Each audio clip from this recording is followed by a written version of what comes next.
नमस्कार दोस्तों, कथा संगम में आपका स्वागत है। आज का भाग हमारी चिरंजीवी श्रृंखला का दूसरा अध्याय है, जिसमें हम आपको 7 महान चिरंजीवियों की कहानी सुनाएंगे।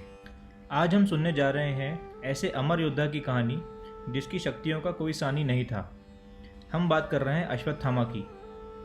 दोस्तों, आपसे गुजारिश है कि यदि आपने अभी तक कथा संगम को सब्सक्राइब नहीं किया है तो कृपया कर इस चैनल को सब्सक्राइब करें और साथ ही बेल आइकन प्रेस करें, जिससे कि आपकी कोई कहानी मिस ना हो। आपने पिछले भाग में देखा कि कौन है वो 7 महान चिरंजीवी। अश्वत्थामा बलिर्व्यासो हनुमांश्च विभीषणः कृपः परशुरामश्च सप्तैते चिरञ्जीविनः। अश्वत्थामा, जिन्हें द्रोणी नाम से भी जाना जाता है, वह गुरु द्रोण और कृपि के पुत्र हैं। गुरु द्रोण ने कई वर्ष शिव की तपस्या की थी, जिससे उन्हें भगवान शिव जैसे शक्तियों वाला पुत्र प्राप्त हो। अश्वत्थामा के जन्म से ही उनके माथे पर एक मणि था, जो उन्हें दैत्य, देवता, शस्त्र, नाग आदि से निडर और निर्भय बनाता था। जन्म के पश्चात ही वह बालक अश्व के समान जोर जोर से हिनहिनाने लगा। तब आकाशवाणी हुई कि भगवान शिव के वरदान से जन्मे इस बालक का नाम अश्वत्थामा होगा, और इस तरह नन्हे अश्वत्थामा का नाम पड़ा। द्रोण अपनी आर्थिक स्थिति अच्छी न होने की वजह से अपने मित्र राजा द्रुपद से मदद मांगने पहुंचे। वहां से उन्हें तिरस्कार कर भेज दिया गया।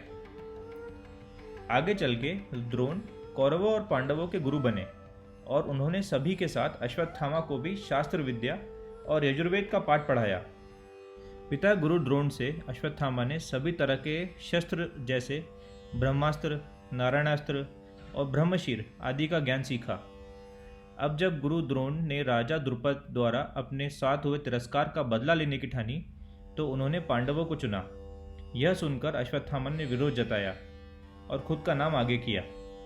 तब पिता द्रोण के समझाने पर वे समझ गए, और पांडवों ने राजा द्रुपद से युद्ध कर उनका पांचाल राज्य पर कब्जा कर लिया और गुरु दक्षिणा में गुरु द्रोण को सौंप दिया। द्रुपद को हराकर द्रोण का प्रतिशोध पूरा हो चुका था। उन्होंने आधा राज्य द्रुपद को वापस कर बाकी आधे राज्य का राजा अश्वत्थामा को बनाया। कई वर्षों बाद जब महाभारत का उद्घोष हुआ, तब पांडवों के विरुद्ध कौरवों की तरफ से 11 महारथियों को चुना गया।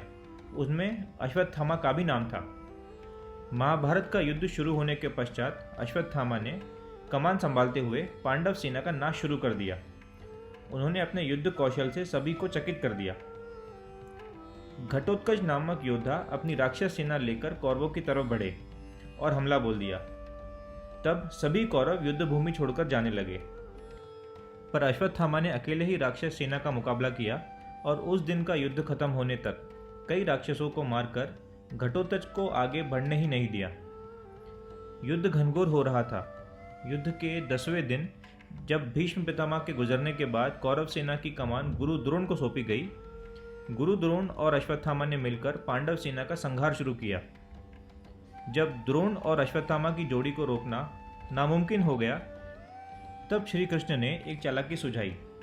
उन्होंने अश्वत्थामा के हाथी को मारकर गुरु द्रोण को यह बताने के लिए कहा कि अश्वत्थामा युद्ध में मारा गया। जब पांडवों ने चाल के मुताबिक गुरु द्रोण को बताया कि अश्वत्थामा नहीं रहे, तब दुखी होकर द्रोण ने शस्त्र त्याग दिए और समाधि ले ली, और इसका फायदा उठाकर पांडवों ने छल पूर्वक गुरु द्रोण की हत्या कर दी। जब अश्वत्थामा को इस बात का पता चला, उसने क्रोधित होकर पांडव सेना पर नारायणास्त्र का प्रयोग किया। श्री कृष्ण ने पांडवों को बताया कि अब तुम्हें शस्त्र त्याग कर नारायणास्त्र के आगे झुकना ही होगा। जब पांडव सेना ने वैसा ही किया, तब नारायणास्त्र का असर खत्म हो गया और अश्वत्थामा को अपने शस्त्रों पर संदेह होने लगा।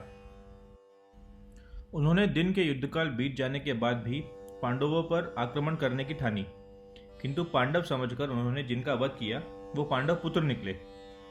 अश्वत्थामा ने यह जानकर पांडवों पर ब्रह्मास्त्र छोड़ा, और इसका उत्तर देने के लिए अर्जुन ने भी ब्रह्मास्त्र का उपयोग किया। तब महर्षि व्यास पूरी सृष्टि का विनाश होता देख बीच में आए। और दोनों से ही ब्रह्मास्त्र वापस लेने को कहा। अर्जुन ने तो अस्त्र वापस ले लिया, पर अश्वत्थामा को ब्रह्मास्त्र वापस लेना नहीं आता था। उन्होंने क्रोध में अस्त्र अभिमन्यु की पत्नी उत्तरा के गर्भ की तरफ भेज दिया। इस बात से कृष्ण काफी क्रोधित हुए। उन्होंने अश्वत्थामा को श्राप दिया कि वह अब हमेशा स्नेह और संवेदना की तलाश में भटकता रहेगा और उसे मोक्ष प्राप्ति कभी नहीं होगी, और उसके माथे की मणि एक घाव बन जाएगी जिसमें से हमेशा रक्त रिसता रहेगा। तब से अश्वत्थामा जंगलों में हमारे बीच जिंदा भटक रहे हैं। कई बार हमें ऐसे किस्से सुनने को मिले हैं जिसमें लोग बताते हैं कि उन्होंने अश्वत्थामा को देखा। कई शिव मंदिरों में बताया जाता है कि आज भी अश्वत्थामा पूजा करने आते हैं।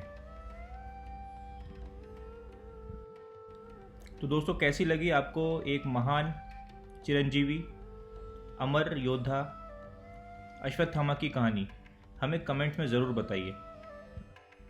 दोस्तों, आशा करते हैं आपको आज की कहानी पसंद आई होगी। ऐसी कई और दिलचस्प कहानियों के लिए सब्सक्राइब करिए कथा संगम को। धन्यवाद।